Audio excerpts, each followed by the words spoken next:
Hello, friends. This is a story about what would happen if Gojo Satoru were reborn in Naruto, Part 1. If you like this story, please like and subscribe to my channel. I hope you enjoy watching it. Lord Third, please watch over our son. He is the new vessel of the Kyuubi, Minato weakly asked. You have my word, Hiruzen promised, and with that the fourth Hokage had departed from the land of the living.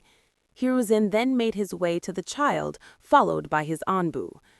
What he felt from the child startled them, negative emotions that seemed to radiate from the child on an oppressive level, and eyes that were an unnatural blue. Add to that power, they assumed this to be the effects of the Kyuubi, and Hiruzen wrapped the child and proceeded to make his way back to the village as they decided on plans on how to overcome these trying times. Naruto's Mindscape. Where am I? The Kyuubi wondered. After further observation, he realized he had been sealed once more, and he frowned in frustration. But before he could, he was able to sense the secondary source of power the boy held. Wait, this kind of power, I felt it. Even if it was on a less oppressive level than this child's, I know it. Yes, this power is similar to Asura's second self, the one who claimed to not be of this world and the mother of his Uzumaki descendants, Sachi Gojo. You did well. I will always remember you, said Sukuna as Satoru Gojo laid bisected in front of him, showing respect and gratefulness to the man who gave him desired. In the afterlife.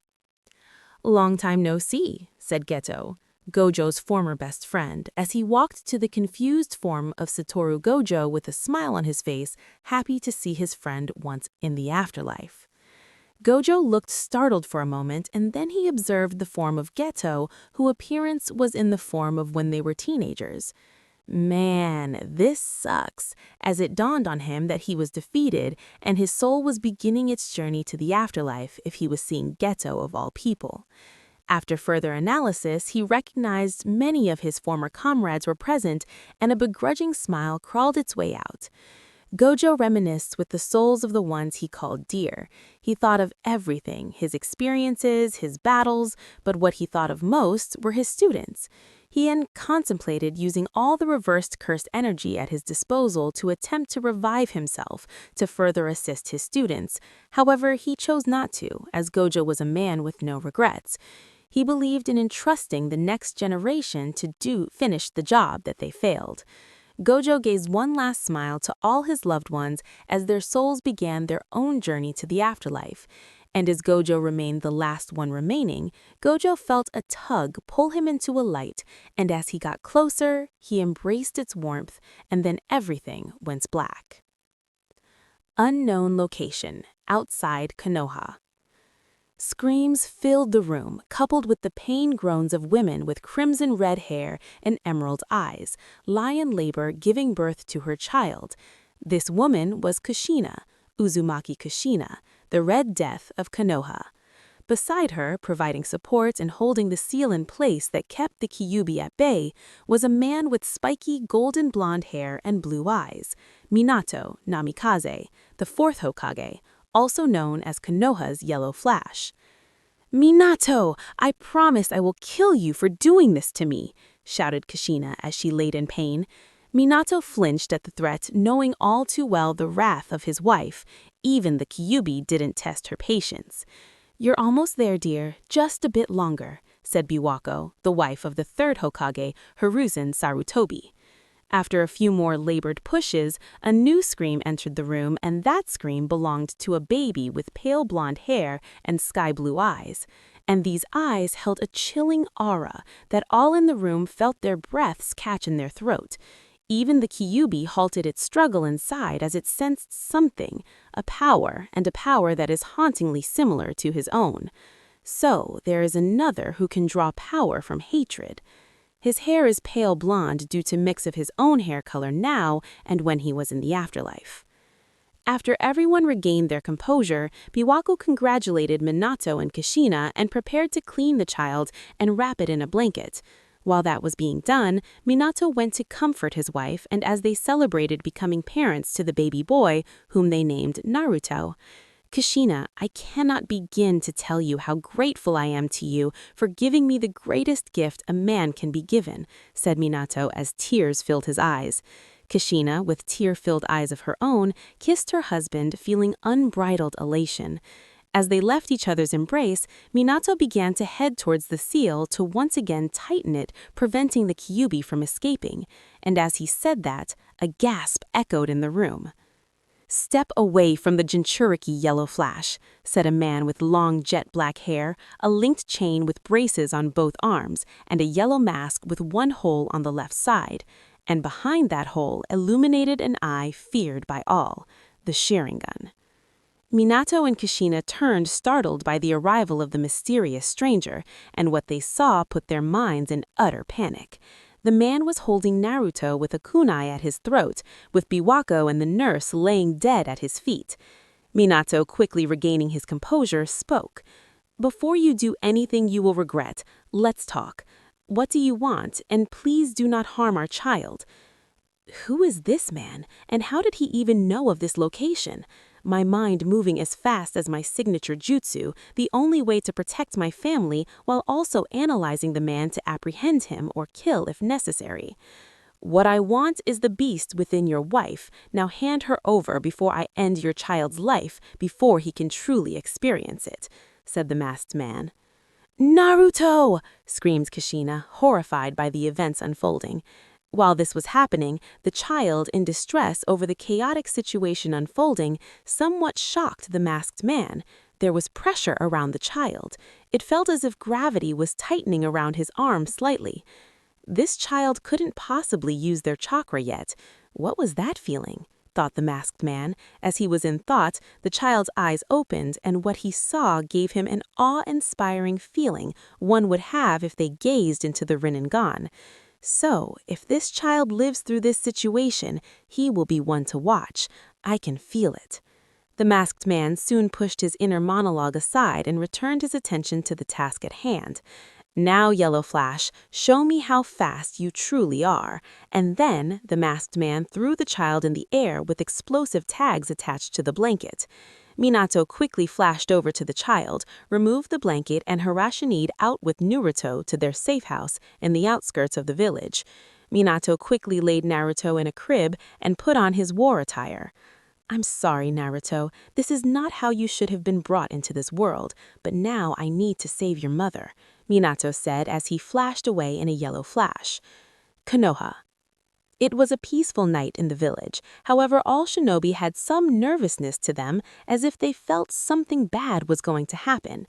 Meanwhile, outside Konoha, screaming could be heard as the masked man had Kushina chained as he extracted the tail beast from her, and when he was done, the Kyuubi was brought to the world once more. "Now, Kyuubi, time for you to do some damage. Sharingan," said the masked man as he placed the Kyuubi under a genjutsu, and they both disappeared shortly after Minato arrived and flashed both of them back to the safe house. When they returned, Minato set Kushina down beside Naruto, and Kushina weakly embraced her child.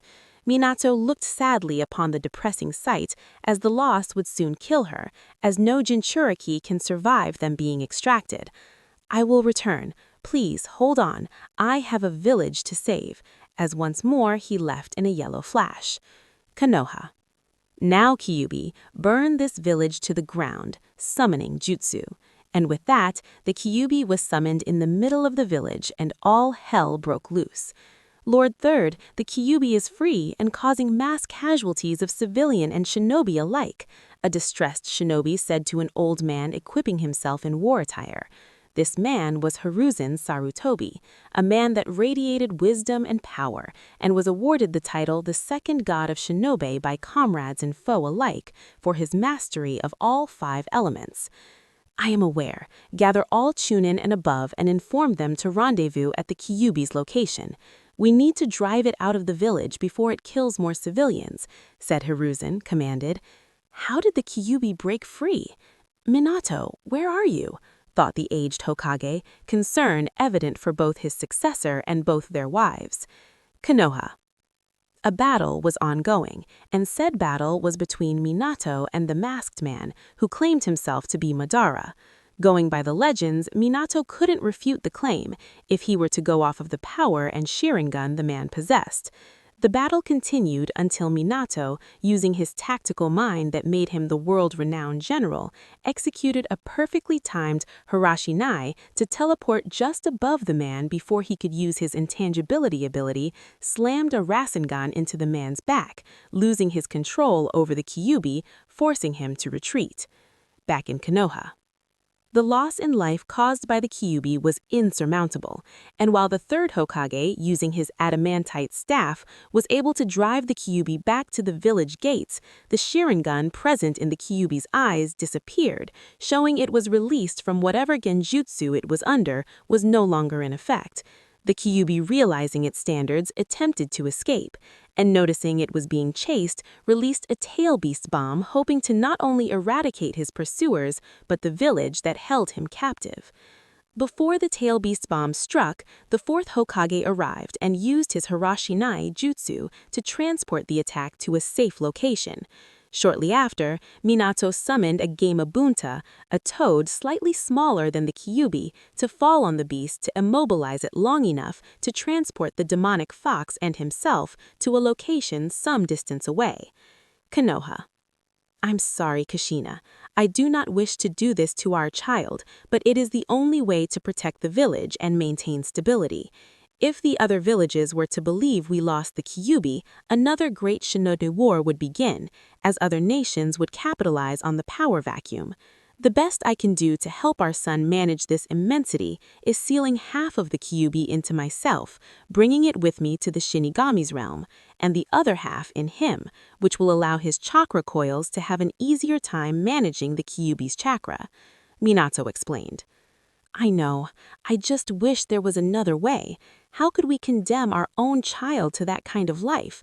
No one knows better than me the kind of pain that comes with being a Jinchuriki, and we won't even be there to support him, Kushina stated in a pained voice, while using her chakra chains to restrain the Kyuubi, as Minato prepared the sealing ritual. Thus, the yin half of the beast was sealed into Minato. The Kyuubi, in realization of what the couple was planning, panicked